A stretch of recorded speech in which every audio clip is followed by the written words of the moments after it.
Hi friends, welcome to குறிஞ்சி.com. நல்லா கனிஞ்ச வாழைப்பழமா 3 வாழைப்பழம் இருந்தால் போதுங்க. நாவில் பட்டதும் கரையிற மாதிரி நல்லா மெல்ட்டிங்கான ஒரு ஸ்வீட் ரெசிபியை நம்ம ரெடி பண்ணிடலாம். நல்லா பழுத்த வாழைப்பழமா அந்த மாதிரி 3 வாழைப்பழம் எடுத்திருக்கேன். இது நீங்கள் இந்த ரெசிபி எந்த வாழைப்பழத்தில் வேணாலும் செய்யலாம். ஆனால் வாழைப்பழம் நல்லா பழுத்து இருக்கணும், அப்போ தான் நல்லா டேஸ்ட்டாக இருக்கும். இந்த மாதிரி வாழைப்பழத்தை தோல் எடுத்துடலாம்.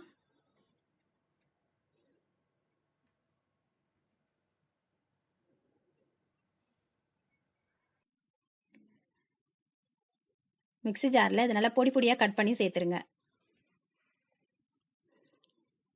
வாழைப்பழமே சாப்பிட மாட்டேன்ற குழந்தைங்களுக்கு கூட நீங்கள் இந்த மாதிரி செஞ்சு கொடுத்தீங்கன்னா விருப்பப்பட்டு சாப்பிடுவாங்க.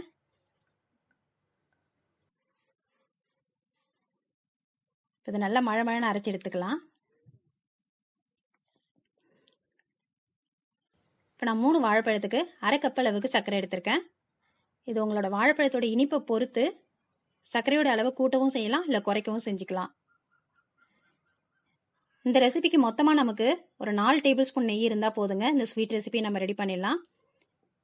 ஃபர்ஸ்ட் நம்ம 1 டேபிள் ஸ்பூன் அளவு நெய்யை ஒரு கடாயில் சேர்த்துட்டு நம்ம அரைச்சி வச்சிருக்க அந்த வாழைப்பழது விழுதை இதில் சேர்த்துருங்க. நல்லா ஒரு 2 நிமிஷம் கலந்து விட்டுக்கிட்டே இருங்க.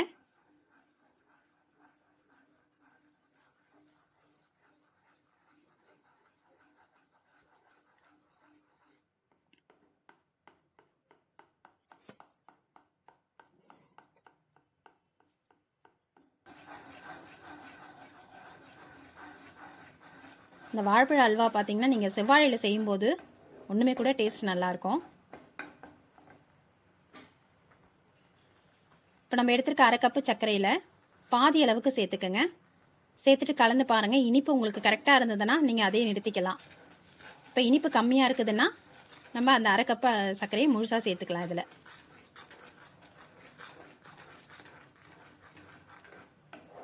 சில நேரம் வாழைப்பழம் பார்த்தீங்கன்னா ரொம்ப இனிப்பாக இருக்கும், சில நேரம் இனிப்பு கம்மியாக இருக்கும். அந்த மாதிரி நம்மளோட வாழைப்பழத்தை பொறுத்து இனிப்பு வந்து கூட்டவும் குறைக்கவும் செஞ்சுக்கலாம். இப்போ நான் அந்த அரை கப்பு சர்க்கரையும் ஃபுல்லாக சேர்த்துட்டேங்க. எனக்கு கரெக்டாக இருந்தது. சேர்த்து நல்லா ஒரு 2லேருந்து 3 நிமிஷம் கலந்து விட்டுக்கிட்டே இருந்தீங்கன்னா இந்த அளவுக்கு திக்காயிடும். இப்போ நமக்கு அல்வாவோட பதம் கரெக்டாக கிடைக்கணுன்றதுக்காக 2 ஸ்பூன் அளவுக்கு கார்ன்ஃப்ளவர் மாவை கொஞ்சமாக தண்ணி ஊற்றி கட்டி இல்லாமல் கரைச்சி இதில் சேர்த்துருங்க. இப்போ நம்ம இது சேர்க்கும் போது தான் நமக்கு அல்வாவோட பதம் கரெக்டாக கிடைக்கும், இல்லைனா வந்து ஸ்டிக்கியாக இருக்கும்.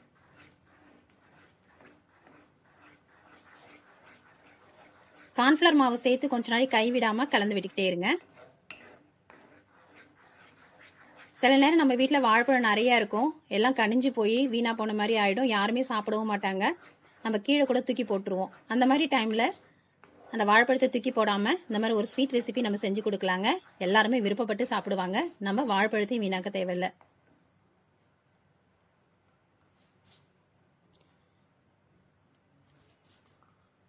இப்போ நம்ம 2வது தடவையாக 1 டேபிள் ஸ்பூன் அளவுக்கு நெய் இது கூட சேர்த்துக்கலாம்.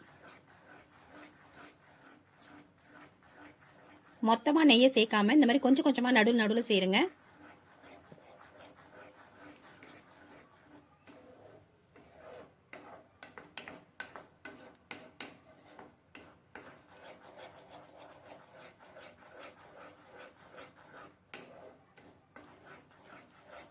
வாசனைக்கு 1/4 ஸ்பூன் அளவுக்கு ஏலக்காய் தூள் சேர்த்துக்கலாம்.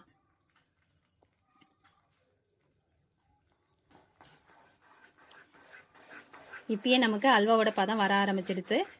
இது நல்லா இன்னும் கடாயில் ஒட்டாமல் உருண்டு திரண்டு வரணுங்க. அது வரைக்கும் கலந்து விட்டுக்கிட்டே இருப்போம். நம்ம அடுத்து 1 ஸ்பூன் நெய் இப்போ சேர்த்துக்கலாம்.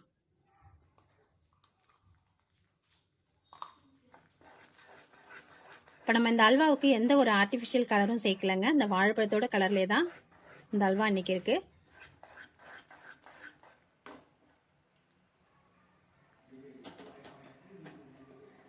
ஒரு 5லேருந்து 6 முந்திரி பயிரை நல்லா பொடி பொடியாக கட் பண்ணி நம்ம எடுத்து வச்சிருந்த மீதி நெய்யில் வறுத்து இது கூட சேர்த்துடலாம். இதுக்கப்புறம் எக்ஸ்ட்ரா நம்ம நெய் எதுவும் சேர்க்க வேணாங்க. அந்த 4 டேபிள் ஸ்பூன் நெய்யிலே இந்த அல்வாவை நம்ம ரெடி பண்ணிடலாம்.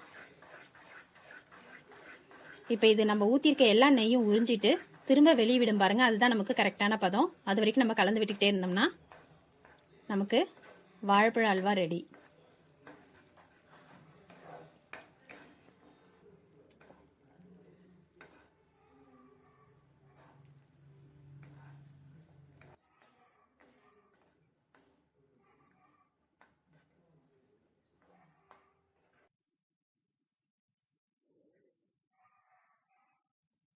இப்போ நம்மளோட அல்வா நமக்கு கரெக்டான பதத்தில் ரெடி ஆகிடுதுங்க. இப்போ நெய்யை வெளிவிட ஆரம்பிச்சிடுது.